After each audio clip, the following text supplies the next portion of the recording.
An ex-convict was suspected of a brutal double homicide because his driver's license was found at the scene. In the past, this might have been enough for a conviction, but a dish of ice cream pointed investigators in a different direction.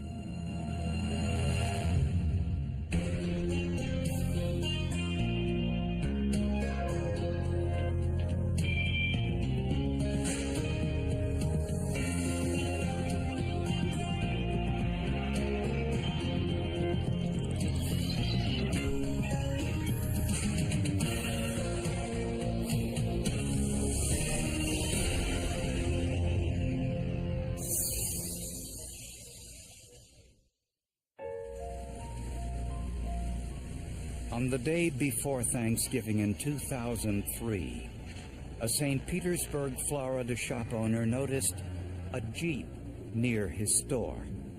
It had blood and it had all kind of things inside of it. It had a purse inside of it, and the seatbelt was hanging out, and just a lot of things you could tell it wasn't right.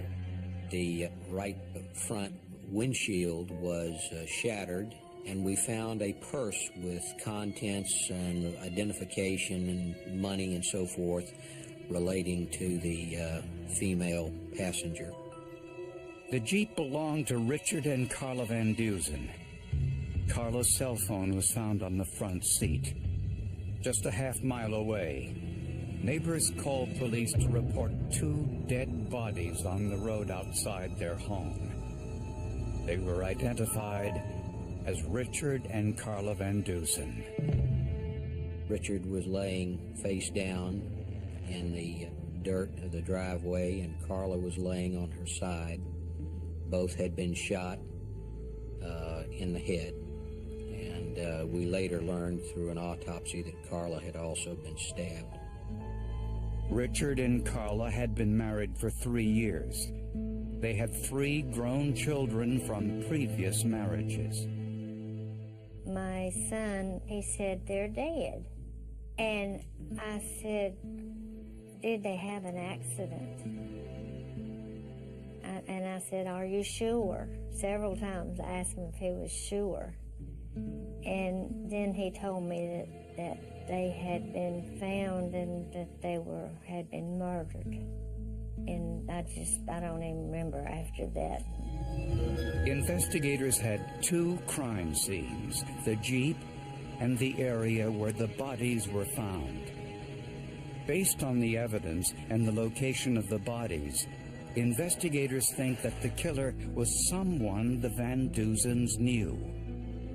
We felt that there probably was a third party involved in the vehicle with them. Richard Van Dusen is forced out of the car at gunpoint. We feel that he's certainly killed outside of the car. Carla Van Dusen is shot while seated in the car. It looked like Carla saw what was happening, turned her head, lifted her left hand, and the bullet went through the windshield, her hand, and into her head. Later, the killer cut her seatbelt and removed her body from the Jeep. Investigators believe the killer then drove the Jeep a half-mile away and abandoned it. On the ground near the Jeep, police found a Florida driver's license. It belonged to someone named Henry Sullivan. We learned that Mr. Sullivan had a comparatively extensive criminal arrest record, from narcotics to crimes against persons, battery and aggravated battery, probation violations. He had a reasonably extensive record. When police went to Henry Sullivan's apartment, they found a vintage red 1971 Chevrolet Cheyenne pickup truck parked outside his apartment. Incredibly, the truck belonged to the murder victims, Richard and Carla Van Dusen. It had been completely restored. It was a classic truck. It was a definite eye-catcher, and in fact, what I would describe as a one-of-a-kind pickup truck. When questioned, Henry Sullivan denied any involvement in the murders. With his driver's license found at the crime scene, it looked like an open and shut case. But it was just the beginning.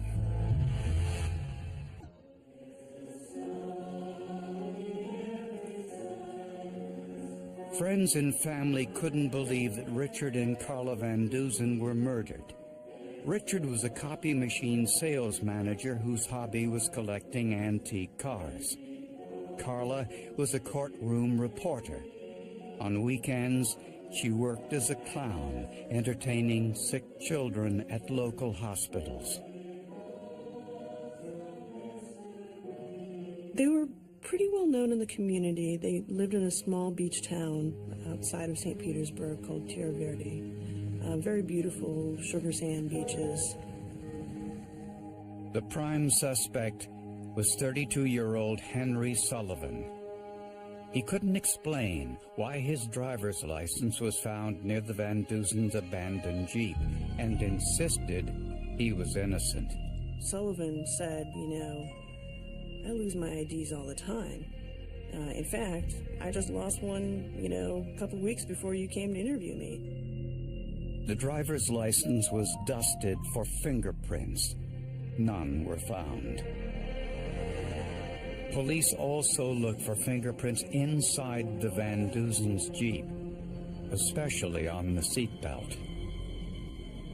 After having applied an anhydrous to the seatbelt and allowing it to dry completely, I re-examined that seatbelt for the presence of fingerprints and found none. But the killer left behind one piece of evidence, a 9mm bullet found on the floor of the victim's Jeep. When investigators searched Henry Sullivan's apartment, they found a 9mm pistol. Investigators found that Sullivan was in possession of 2 9mm pistols, and that matched with the murder weapon that investigators had been looking for. One was inoperable. The other 9mm handgun was test-fired into a tank of water. That bullet was microscopically compared to the 9mm slug found in the Van Dusen's Jeep.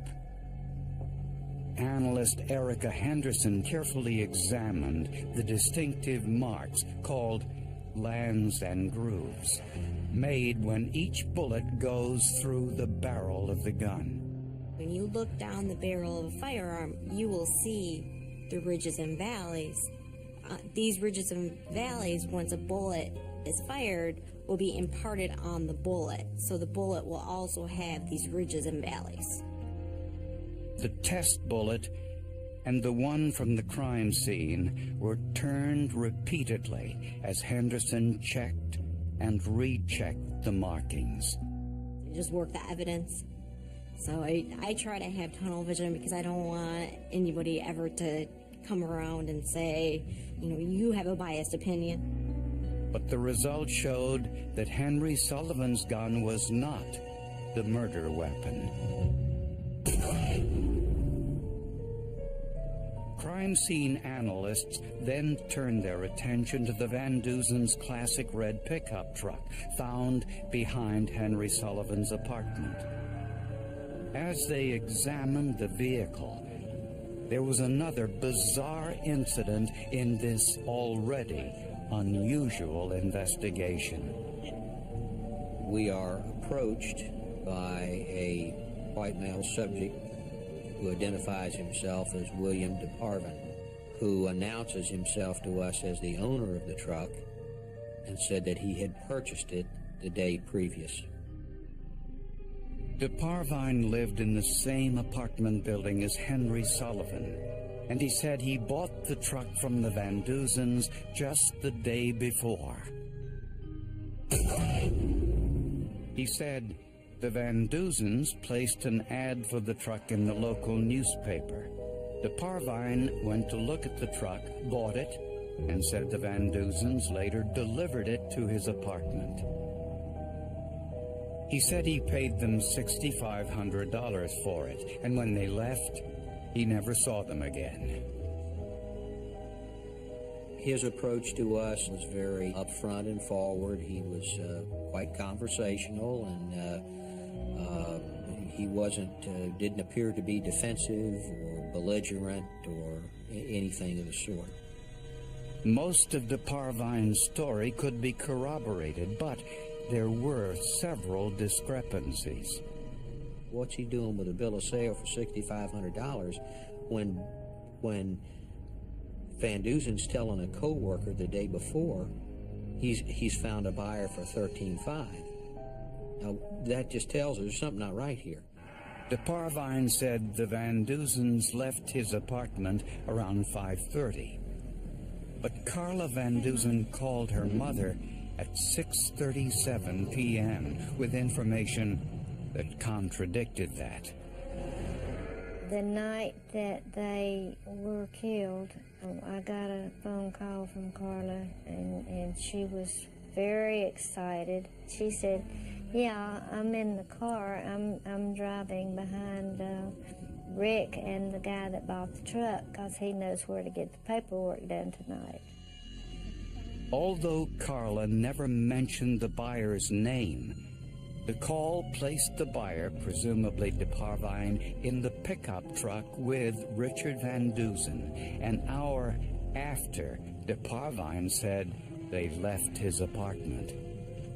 It just kind of went through my mind as to what is the hurry, that you have to go out at night to get this paperwork done.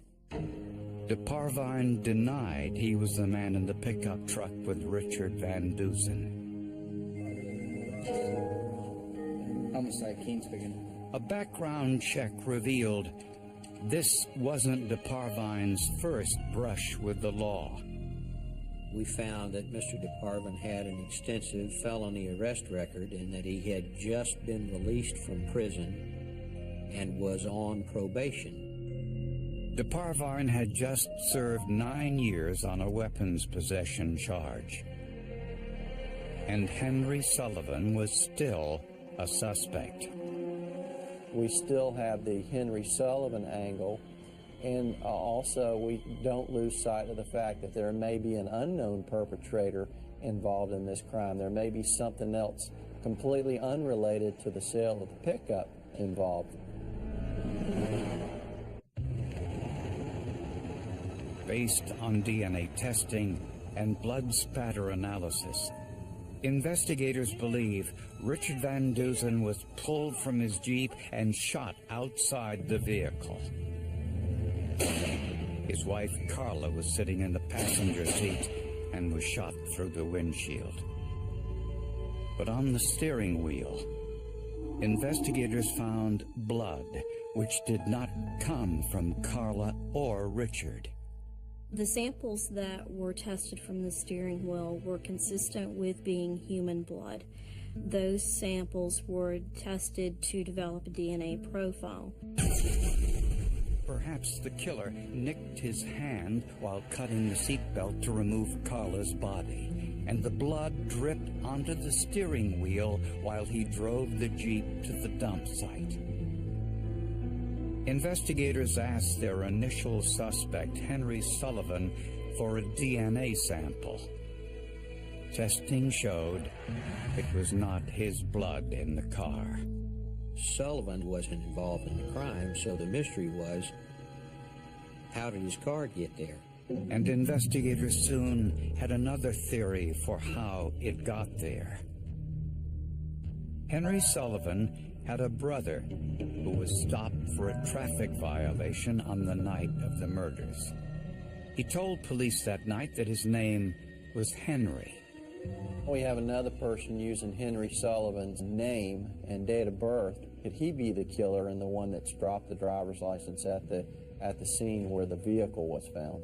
Justin Sullivan had a warrant in existence for his arrest, wholly unrelated to any of the matters pertaining to this case. In an attempt to evade that, he gave his brother's name.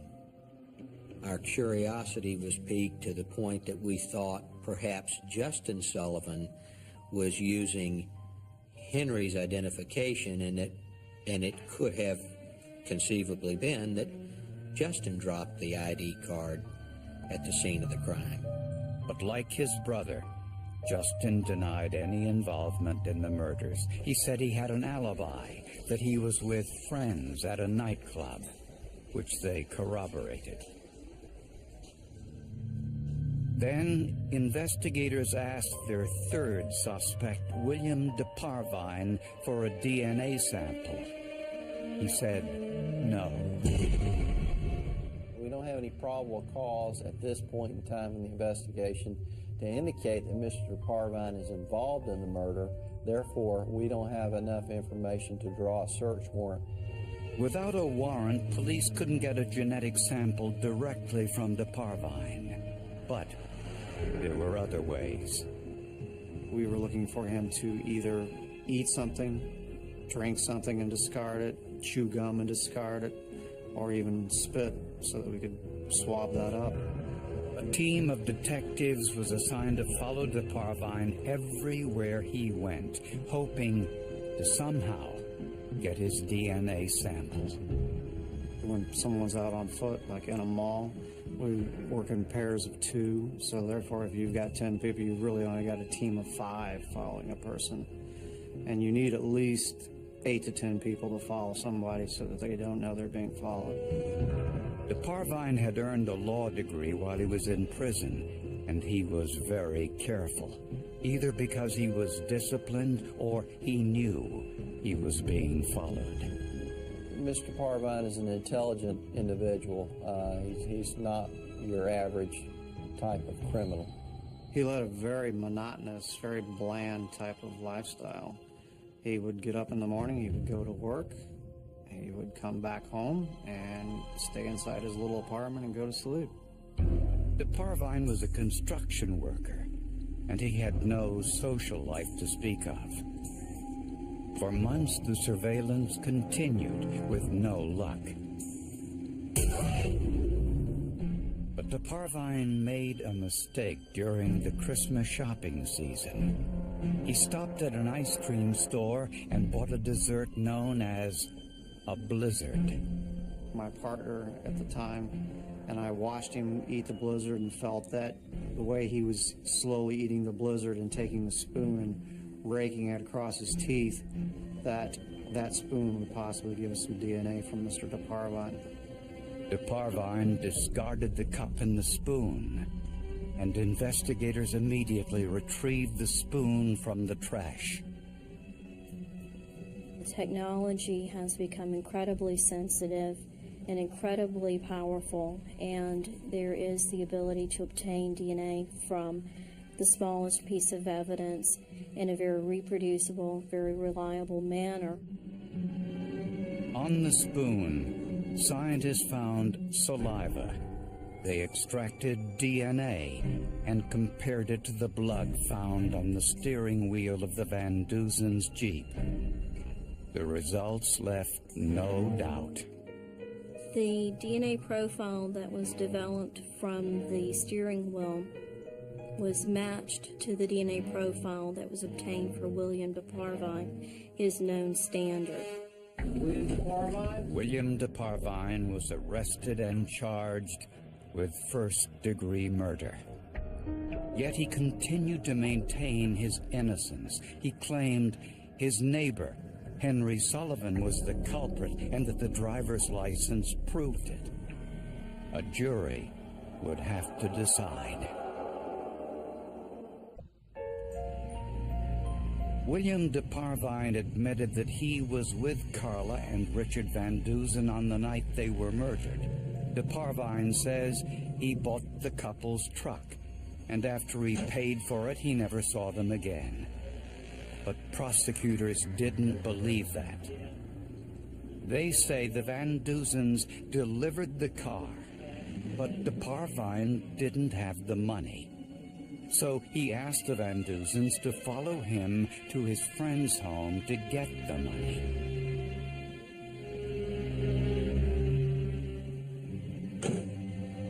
phone records indicate Carla called her mother at 6:37 to say she was driving behind the man who bought their truck.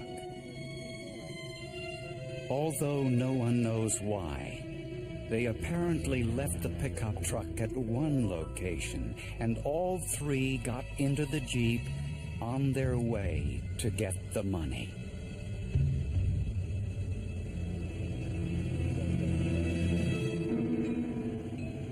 As de Parvine led the Van Duzens to the deserted road, they may have realized that there was no friend, that there was no money, and that this was a setup.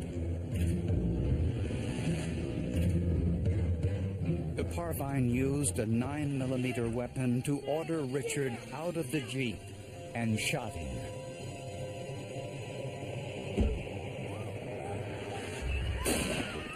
He shot Carla through the windshield. The bullet passed through her left hand as she tried to protect herself.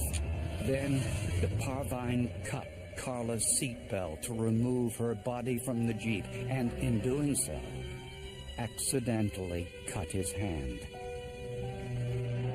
His blood dripped onto the steering wheel as he drove the Jeep back to the pickup truck. Before he abandoned the Jeep, he planted Henry Sullivan's driver's license, which he may have stolen since Sullivan lived in the same apartment building as he did. To cover his tracks, de Parvine forged the bill of sale for the truck in the amount of $6,500, half of what the Van Duzens were asking for it. Where he disposed of the murder weapon remains a mystery. He was on a work release when he killed Carla and Rick. I had been told that federal investigators had deemed him to be a psychopath, a sociopath,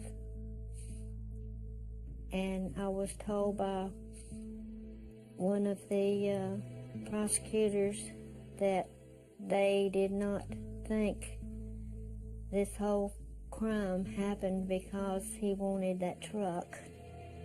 It happened because he was looking for somebody to kill. At the trial, de Parvine insisted he was innocent and took the stand in his own defense. As soon as Mr. de Parvine took the stand, then prosecution turned very aggressive and went after Mr. de Parvine and basically started to pull apart all of the alibis. De Parvine told a series of stories trying to explain what happened, but none of them matched the physical evidence. The point where I made up my mind that he must be guilty was after I heard his complete testimony and decided that all of the alibis that he was coming up with were just beyond belief. The jury took 3 hours to find de Parvine guilty, and he was sentenced to death. In the end, some saliva on a plastic spoon and a small nick on his hand told investigators how he committed the crime and how he killed 2 innocent people who were just trying to sell their truck and be on their way.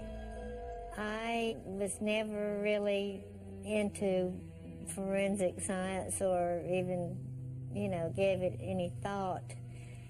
But since that time has happened, I have become hooked on court TV. And I've learned a lot about the way the law works and about the way forensics play into a case where there's no eyewitness, especially.